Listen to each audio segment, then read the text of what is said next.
Qadrli hamkasblar, Nasaf OKMK uchrashuvidan keyingi matbuot anjumanining ikkinchi qismiga yuzlanamiz. Unda mehmonlar jamoasi bosh murabbiyi Mirjalol Qosimov ishtirok etadilar. Marhamat. Avvalambor assalomu alaykum. Haqiqatan juda chiroyli o'yin guvohi bo'ldi. Afsus, yaxshi o'ynab yutqizish mumkin.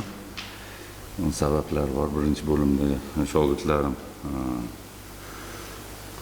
chiroyli o'yin ko'rsatishdi, lekin shunga qaramasdan turib, 20-minutda bo'ldi shekilli, 20-22-minutda qarshi hujumda o'tkazib yubordi. Bu narsaga ham tayyor edi, shuni ta'kidlagan edi. Meniki Nasaf jamoasi yaxshi o'yinchilar yig'adigan qolaversa, yaxshi himoyalanib, qarshi hujumda tezkor hujumga chiqib, raqib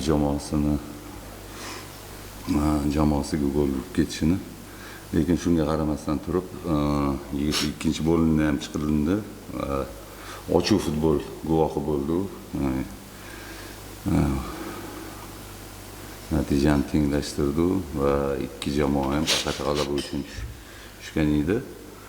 Ikkinchi bo'limda, lekin shu yana kutilmaganda juda ham qo'pol xato. Endi shunisi bilan qiziq deyman har doim, siz iloji yo'q. O'zimizning aybimiz bilan yutqizib qo'ydi. Nasaf jamoasini tabriklayman va Superkubokda omad tilayman. Rahmat. Marhamat, savollar bizga. Yaxshi jamoa tashkil qilgansiz, tabriklarimiz juda chiroyli ko'rsatdi. Endi mana jamoa kubokka ham keyingi bosqichga chiqdi. Chempionatda ham marrani yomon olmayapti. Ikki frontda ham yuksak rejalar ko'zlanganmi? Yo'q, oddiy qilib javob beraman.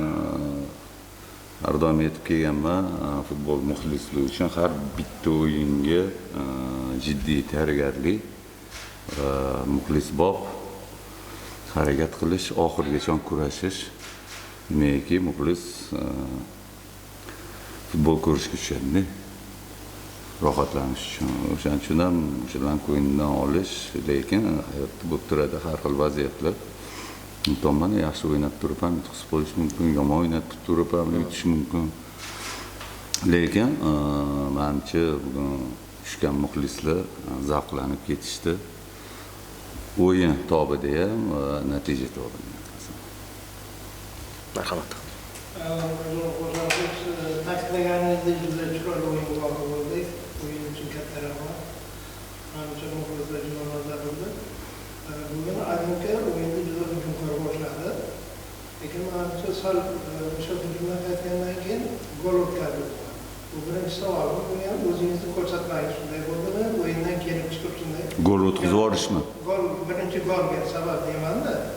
Agentga zo'r o'ynadi boshida, hujumkor o'ynadi. Endi o'sha birinchi savolingizga javob beraman. Ko'rpani tortasi bir yo'q ochilib qoladi. Hujumga chiqqaningdan keyin nima deydi, bo'shlik paydo bo'ladi. Shuni ham ta'kidlagan edim, hozir aytib o'tdim. Bundan juda ham unumli, Nasaf jamoasi unumli foydalanadi. Keyingi savolim, aynan siz aziz xonimlarga ishonch bildiryapsiz. Bu o'yinchi haqida fikrlaringiz munosib.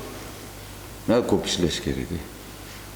Ko'p ishlash kerak, hammaga imkon beriladi, lekin boyga aytayotgan narsam o'zini ustida ishlash kerak. Potensial bor, Alloh bergan tezligi bor, lekin uni har doim aytadi-yu, ishlov bermasa, o'sha taxtaligicha qolib ketaveradi. O'shaning uchun ham nafaqat unga, boshqalarga ham futbolda har kuni o'z ustida ishlash kerak va albatta har bitta o'yinga tayyorgarlik ko'rish kerak. Bu qiyin joyi yo'q.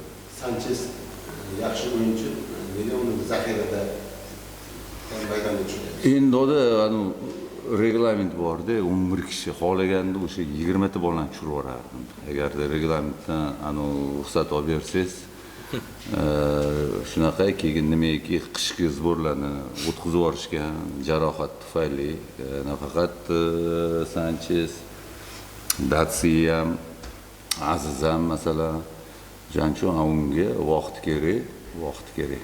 Nimaki Futbol uchun 2 hafta 15 kun o'tkazib yuborsa bu fojiada. Bu 3 oylab o'tkazib yuborishdi. Shu sabab. Samandar. İşte savolim bor. Birinchi savolim agentga jamoasi o'sha o'zining super kamliklari bilan to'plarni o'ziga qaratadi. Aynan bugungi o'yinga nima yetishmadi? Bu birinchi savolim. Ikkinchi savolim o'tgan mavsum ham, bu mavsum ham aynan Abdurazzoqov, Xolmurodov hamda G'iyosov uchovini ishda trio bu mashg'ulotlarda ishlaydigan holatmi yoki o'yindan kelib chiqib faqat gollarga asosan o'sha 3 kishi ishtirok etadi? Yo, endi bir kechirasiz, ikkinchi savolingizdan aniq qilaman. Mana bu yerda qora ish qiladigan ko'rinmaydi hech qachon. Avvalambor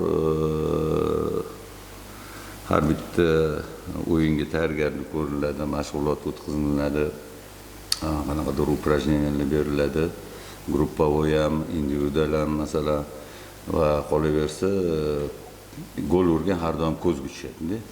Lekin bu yerda katta o'sha Oybek Rustamovlar masalan boshqa o'yinchilar ham masalan Dilshod Ahmadaliyev chatda farqi yo'q, Ahmad, Islom To'xtaxo'jayev, Avaz shunlarga sharoit yaratib beriladi. O'shaning uchun ham bir-birini yaxshi tushunadi, imkon qadar qisqa yaqin pasli o'ynashga harakat qilamiz biz. Nimaki o'sha kombinatsion boshqacha stil ham aniq qilish mumkin, lekin menga ko'proq mana shu narsa yoqadi. O'shaning uchun ham iloji boricha urg'u shunga beriladi.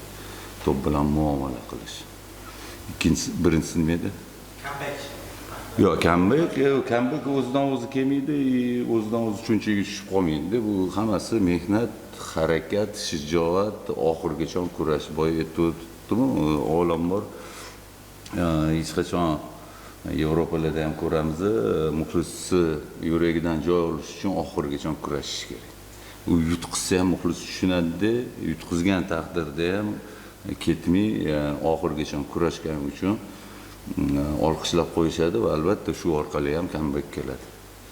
Masalan 2-0, 1-0, 3-0 masalan to'xtab qolish mumkin, to'g'rimi yo'qmi? Ha bo'ldi bu yog'ida. Lekin shu narsa nima bo'lishidan qat'iy nazar avvalambor muxlislik uchun o'ynanadi. Shu sababli ham shu narsalar bo'ladi. O'zidan o'zi hech kim berib qo'ymaydi bu narsani. Uni tagida juda mashaqqatli ish, mehnat, sabr, mana shu narsa. Oxirgi savol. Mirjalol aka, matbuot anjumanlarida bergan intervyularni o'qib chiqdim. Matbuot anjumanlaridan Mirjalol Qosimovga eng ko'p berilgan masala bu darvozabonlar to'g'risida ekanlar. Demak, bugun men mana shu masalani yana bir bor so'ramoqchiman. Darvozabonlar masalasida agentlikda muammo bormi? Endi hamma tizuvda muammo bor. Hamma tizuvda muammo bor. O'sha darvozabongacha bo'lgan vaziyatlarda o'sha narsalarni cheklash kerak. O'shaning uchun ham hozir aytishim mumkin, nima deydi? Kimgadir ag'darish yoki 100 metrdan masalan darvozabon 16 metrda turadi. Lekin o'sha sprovotsировать qiladigan ham qolgan o'yinchilar masalan shu vaziyatga olib kelish. O'shaning uchun ham bizda ikkita uchinchisi yo'q. Yutsa ana narsa bor-ku, yutsa bolalar zo'r, yutqizsa trener aybdor. Kechirasiz. Yutsa hammamiz aybdormiz, yutqizsa hammamiz aybdormiz. Shunda to'xtab qolaylik. Eng yaxshi va ana nima deydi, справедливо bo'ladi. Siz nima kutyaptingizmi? Bu nima? Darvozabon aybdormi? Men qiziqib turgan masala shu darvozabonlar to'g'risida ko'p savol berilgan ekan. Men o'ylaymanki, jamoada darvozabonlar bilan bog'liq qanaqadir masala bor va shu uchun bu savollar. Yo'q, endi har xil kuryozniy situatsiyalar bo'ladi, lekin ana bir xil paytda seyflar qilishadi-ku. Bugungi o'tkazilgan golda, oxirgi golda darvozabonni aybdor deb olasizmi? Nisbatan ayta olaman-da, joyida turish kerak, chiqish kerak emas. Ana aytaman, ikki kishi kurashayotganda uchinchi odam tiqilmaydi. Hozir moda bo'lib qolgan. Hozir zamon shunaqa. Sog' bo'lasiz. Rahmat kattaga.